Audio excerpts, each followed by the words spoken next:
Caracas in December is tense, the air thick with uncertainty and a sense of foreboding that seems to settle over the city like a heavy fog. The city braces for a storm that feels closer every day, as if the gathering clouds above mirror the unease on the ground. Venezuela, already fractured by years of economic crisis and political turmoil, now faces the looming threat of international conflict, a threat that feels more real with each passing hour. President Maduro rallies his supporters in the capital, defiantly rejecting what he calls a slave's peace and vowing to defend Venezuela's sovereignty at any cost, his words echoing through the crowds. The United States, long opposed to Maduro's rule, has escalated its stance, from crippling sanctions that have squeezed the economy to open talk of military options, raising the stakes dramatically. For ordinary Venezuelans, this isn't just politics, it's fear woven into the fabric of daily life, shaping every decision and conversation. News of U.S. military movements in the Caribbean and near Colombia spreads anxiety through every conversation, fueling rumors and deepening the sense of vulnerability. The government responds by mobilizing its military and militias, staging drills, and preparing for a fight they hope never comes, but for which they must be ready. In the streets, life continues. Children still play, people still queue for bread, and families try to maintain a sense of normalcy, but the undercurrent of dread is unmistakable, a silent shadow over everyday moments. Behind closed doors, families quietly plan for the worst, discussing escape routes, rationing supplies, and wondering if their homes and futures are truly safe. The world watches with bated breath, uncertain if this is mere posturing or the prelude to a devastating war that could reshape the region. For ordinary Venezuelans, the drums of war are not distant. They are a constant, unnerving presence, echoing in every corner of daily life. The question is no longer if something will happen, but when, as the sense of inevitability grows stronger with each passing day. The city holds its breath, waiting for the storm to break, hoping for peace but preparing for the worst, as the drums of war beat ever louder. President Maduro stands before a sea of red, his voice echoing across the plaza as thousands gather to listen. The air is thick with anticipation, and every word he utters seems to carry the weight of a nation's hopes and fears. Declaring, "We want peace, but not a slave's peace." He draws a clear line between submission and dignity, making it clear that Venezuela's quest for peace is rooted in pride, not weakness. He frames Venezuela's struggle as David versus Goliath, invoking the spirit of Simón Bolívar and the nation's right to self-determination. The legacy of independence and resistance runs deep in Venezuelan history, and Maduro taps into that collective memory.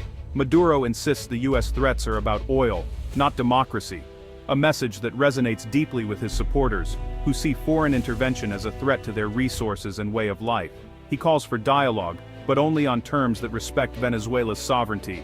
No talk of resignation, no externally imposed government. The message is firm. Venezuela will decide its own fate. His speech is both a call for unity and a warning. Venezuela will not capitulate. He urges the people to stand together, to resist division, and to show the world their resolve. Supporters wave flags and chant, seeing Maduro as a defender against foreign aggression. The energy in the crowd is palpable, their voices rising in unison as they rally behind their leader. Even critics are drawn into the narrative of resistance, if only to oppose outside interference. The debate spills into homes and streets, uniting and dividing families, but always centering on the question of national dignity. The president's words are a gamble, seizing the narrative of peace while preparing for war. The military stands ready, a reminder that the stakes are not just rhetorical, but real. For his base, it's a rallying cry. For the world, a signal that Venezuela will not surrender easily. The message reverberates beyond borders, challenging international perceptions. The crowd's defiance echoes his own. We will not kneel. Their determination is unwavering, their unity a force in itself. In this moment, peace is not surrender. It's a demand for respect, for recognition, and for the right to chart their own destiny. The stakes could not be higher. The future of Venezuela hangs in the balance as the world watches and waits. Washington's language has shifted, no more veiled threats, just open talk of military options. U.S. naval deployments in the Caribbean, officially for counter-narcotics, send a clear message to Caracas. Years of sanctions have crippled Venezuela's economy, but now the U.S. seems ready to escalate. Officials cite humanitarian concerns and regional instability, building a case for intervention. The Pentagon's moves are framed as precautionary, but in Venezuela, they're seen as a direct threat. Allies like Colombia echo the U.S. stance, while others urge caution, fearing regional chaos. The shadow of past U.S. interventions in Latin America fuels skepticism and fear. The world is divided. Some back Washington, others warn of disaster. For Venezuelans, these maneuvers are not abstract. They are a looming danger. The next move is uncertain, but the stakes are clear. The region holds its breath. The Venezuela-Colombia border, long fraught with tension, has now become a volatile flashpoint, drawing the eyes of the world. What was once a line on a map is now a zone of uncertainty and fear. Towns like Cúcuta and San Antonio del Táchira, once bustling with cross-border commerce and daily life, are now on edge. Their bridges, which used to connect families and economies, have been transformed from lifelines into front lines, dividing communities and fueling anxiety. Military presence has surged dramatically. Colombian troops and Venezuelan National Guard now fortify their positions day and night, their vehicles and weapons a constant reminder of the fragile peace. Residents fear that war could erupt at any moment. Families send their children inland for safety, stockpile food and water, and brace for chaos, uncertain if tomorrow will bring violence or relief. The humanitarian crisis deepens with each passing day. Cross-border trade and access to vital medicine have ground to a halt, leaving people desperate and markets empty. The border, once an escape route for those seeking hope or safety, has become a cage, trapping thousands in uncertainty and fear. Armed groups, guerrillas, paramilitaries, and criminal gangs add new layers of danger. Their presence threatens to turn any conflict into a chaotic, multi-sided war, with shifting alliances and unpredictable violence. Civilians are trapped between the might of two states and the menace of armed actors. Their lives hang in the balance, every day more precarious than the last. The region is a powder keg, the fuse burning shorter by the day. Tension simmers, and the threat of an explosion looms ever closer.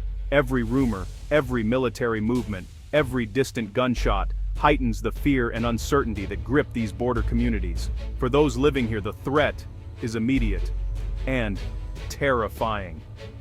Each night brings new worries, and each day, new dangers. The border waits for a spark, one moment that could ignite a crisis and change countless lives forever. Rumors swirl in Caracas. Has Maduro fled? Is the government collapsing? In a city gripped by uncertainty, the president's silence fuels speculation. Then, suddenly, Maduro appears, driving through a working-class neighborhood, waving to crowds. The event, broadcast live, is political theater. A leader among his people, unafraid and in control. For supporters, it's a morale boost. For opponents, a frustrating reminder of his resilience. The appearance quashes rumors and shifts the narrative from weakness to strength, but Maduro's message is clear. I am here. I am not leaving. In Venezuela's information war, perception is power. A single public appearance can change the psychological balance. In this crisis, image is everything. Facing the threat of invasion, Venezuela puts its military on high alert. State TV shows tanks, jets, and soldiers in drills, meant to warn Washington, we will resist. The Bolivarian militia, a civilian reserve, is mobilized and armed, ready for a people's war of attrition. The government hopes the prospect of a bloody, protracted conflict will deter intervention. Military leaders publicly affirm loyalty to Maduro, countering U.S. calls for defection. The show of unity is crucial, but questions linger about the military's true strength and morale. Years of crisis have weakened equipment and resolve, but the government banks on psychological warfare as much as firepower. The message: Venezuela will not be an easy target. Behind the displays, uncertainty remains. The nation prepares for the worst, hoping it never comes. Deterrence is as much about perception as reality. The threat of war is now part of daily life in Venezuela, amplifying every hardship. Parents worry, markets buzz with rumors, and fear shadows every routine. Economic crisis and scarcity are compounded by the looming specter of conflict. Yet amid anxiety, there is resolve. Chavistas rally around sovereignty, ready to defend the revolution. Opponents of Maduro are divided, desperate for change, but wary of foreign intervention and its costs. We want Maduro out, but not at the price of war, many say. In this climate, families draw closer. Communities share resources and faith becomes a refuge. Acts of solidarity, neighbors helping neighbors, are quiet defiance against despair. The nation is stretched thin, but not broken. Fear and hope coexist, shaping every decision. In the face of overwhelming pressure, resilience endures. The human spirit refuses to yield.